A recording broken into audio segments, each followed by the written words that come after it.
নিশা শুই থাকোঁতেই গৰ্ভৱতী মহিলাক কৰিছিল সৰ্পদংশন। তেতিয়া মহিলাগৰাকী আছিল ৩ মাহৰ অন্তঃসত্ৰা। ইয়াৰ পিছত ঘটিল চিকিৎসা বিজ্ঞানত নোহোৱা নোপোজা ঘটনা। যে গোটেই পৃথিৱীৰ ভিতৰত এই স্পেচিছ বুংগাৰাছ নাইজাৰ যেটো কয় আমাৰ কলা শংকচুৰ সাপে গৰ্ভৱতী মহিলাক ৩ মাহতে দংশন কৰাৰ পিছত বেবিটোৰ কোনো ধৰণৰ অপকাৰ নোহোৱাকৈ সুস্থভাৱে এগৰাকী সুস্থ সবল কন্যা সন্তান জন্ম পৃথিৱীৰ ভিতৰতে প্ৰথম আৰু ক'তো তেনেকুৱা ধৰণৰ আমি জাৰ্নেল বা কেছ ৰিপৰ্ট আমি গোটেই পৃথিৱীতে পোৱা নাই। কিন্তু অসমত কেনেকৈ সম্ভৱ হ'ল এই ঘটনা? শিৱসাগৰৰ ৰাজমাইৰ ৰূপাঘাচি নামৰ এইগৰাকী মহিলা শুই থাকোঁতেই কলা শংকচুৰ সৰ্পই দংশন কৰিছিল। তাৰ পিছতেই মহিলাগৰাকীক ডিমৌ আদৰ্শ চিকিৎসালয়লৈ লৈ অনা হৈছিল। চিকিৎসালয়খনৰ চিকিৎসক স্বাস্থ্যকৰ্মীৰ অকলা প্ৰচেষ্টাত সংঘটিত হ'ল বিৰল ঘটনা।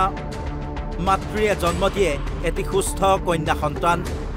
মৃত্যুক জয় কৰি পৃথিৱীলৈ অহা কন্যা সন্তানটিৰ নাম ৰাখিছে মৃত্যুঞ্জয়ী। এইটো আমাৰ আজি আপোনালোকক জনাবলৈ পাই সুখী হৈছো যে ৭ আগষ্ট ২০২৪ বৰ্ষত ৰাজমাই শিৱসাগৰ ৰাজমাইৰ ৰূপাঘাচি বুলি ব্যক্তি এগৰাকীক তেওঁক মানে বিষাক্ত শংকচুৰ সাপে দংশন কৰিছিলে। আৰু তেওঁ মানে যেতিয়া দংশন কৰিছে ৰাতি ১টা বজাত আছিলে আৰু তেওঁ শুই থকা অৱস্থাত তেওঁক দংশন কৰিছিলে। আৰু তাৰপিছত দংশন কৰাৰ পিছত তেওঁলোকে খুব ততাতৈয়াকে আধা ঘণ্টাৰ ভিতৰত মানে ১:৩০ ৰাতি ডিমৌ চিকিৎসালয়ত ভৰ্তি হয়, গ্ৰাম্য চিকিৎসালয়ত।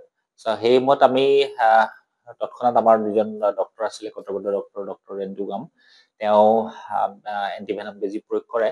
কিন্তু যিহেতু যিটো সৰ্পটো যিটো আছিলে মানে পোৱালি সাপ আছিলে, সি গোটেই বিষখিনি মানুহগৰাকীক ঢালি দিছিলে। সেইকাৰণে তেওঁক এণ্টিভেনম দিয়াৰ পিছতো ৰিকভাৰী নোহোৱা দেখি পেলাই আমি যেটো আমাৰ টাই আপ হস্পিটেল আছে, প্ৰাইভেট হস্পিটেল, ডিমৌ আমাৰ প্ৰগতি হস্পিটেল, ব্যক্তিগত প্ৰগতি হস্পিটেল আৰু চুকাফা হস্পিটেল, এই দুখনত আমি টাই আপ কৰি থোৱা আছে খুব ৰেহাই মূল্যত তেওঁলোকক আইচিইউ সুবিধা দিবৰ কাৰণে। কিন্তু তেওঁক কালক্ৰমত আইচিইউ বা ভেন্টিলেশ্যন যেটো মানে কৃত্ৰিম শ্বাস প্ৰশ্বাসৰ প্ৰয়োজন হৈছিলে।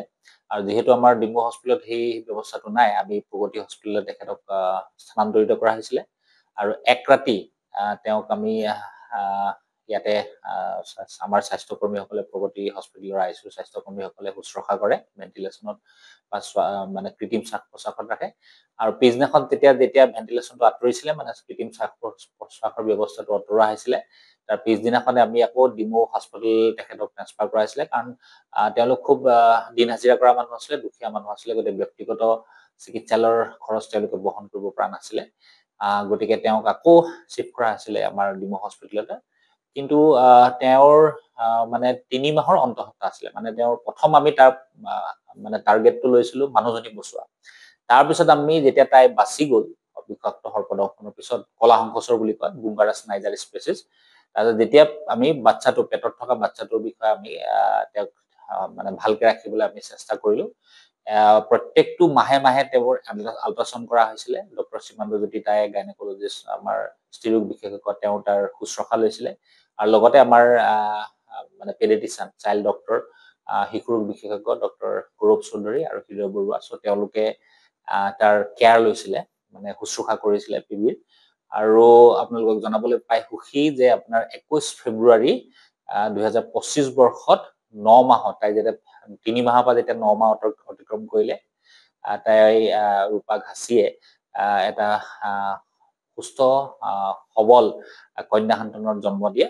সাধাৰণতে কি হয়, যেতিয়া বিষাক্ত সৰ্পই দংশন কৰিলে সাধাৰণতে কি হয়, পেটত থকা গৰ্ভস্থ সন্তানটি সাধাৰণতে নষ্ট হৈ যায়। আৰু কেতিয়াবা কি হয়, জন্ম হলেও তেওঁৰ সেই গৰ্ভস্থ সন্তানটি মানে বিসংগতি থাকে। কিছুমানৰ হাত নাথাকে, কিছুমানৰ ভৰি নাথাকে, কিছুমানৰ মূৰটো ডাঙৰ থাকে, তেনেকুৱা ধৰণৰ বিসংগতি দেখা দিয়ে। আৰু সেইবাবে আমিও চিন্তিত আছিলো যে পেটত থকা বাচ্চাটো ঠিকে থাকে ডেলিভাৰী হ'ব নে নাহে। কিন্তু ২১ ফেব্ৰুৱাৰী তাৰিখে ২০২৫ বৰ্ষৰ ২১ ফেব্ৰুৱাৰী তাৰিখে আমাৰ ইমাৰ্জেঞ্চি চিজাৰিয়ান ছেকচনৰ দ্বাৰা আমি প্ৰায় 10:20 ডিমৌ গ্ৰাম্য চিকিৎসালয়তে চিজাৰিয়ান কৰি তাৰ বেবিটো আমি জন্ম দিওঁ।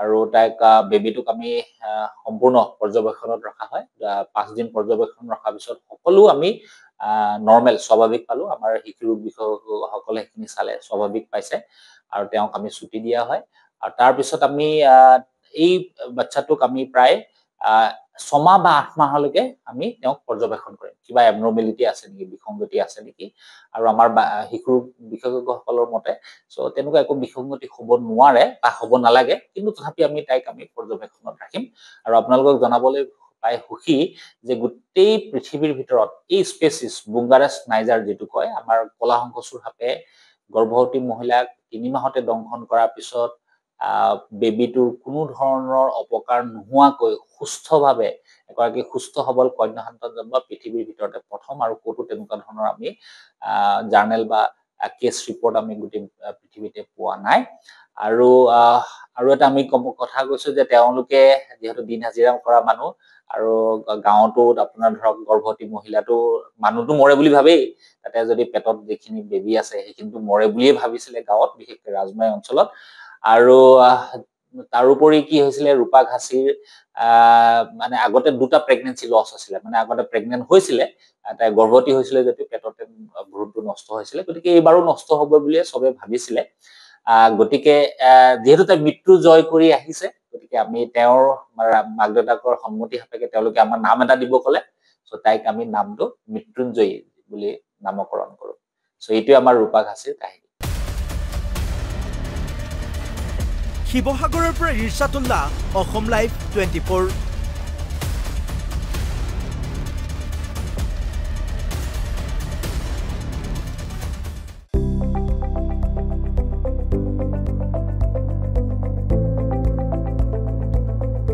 NB নিউজ সহজ সৰল ভাষাত নৱভাৰতৰ কথা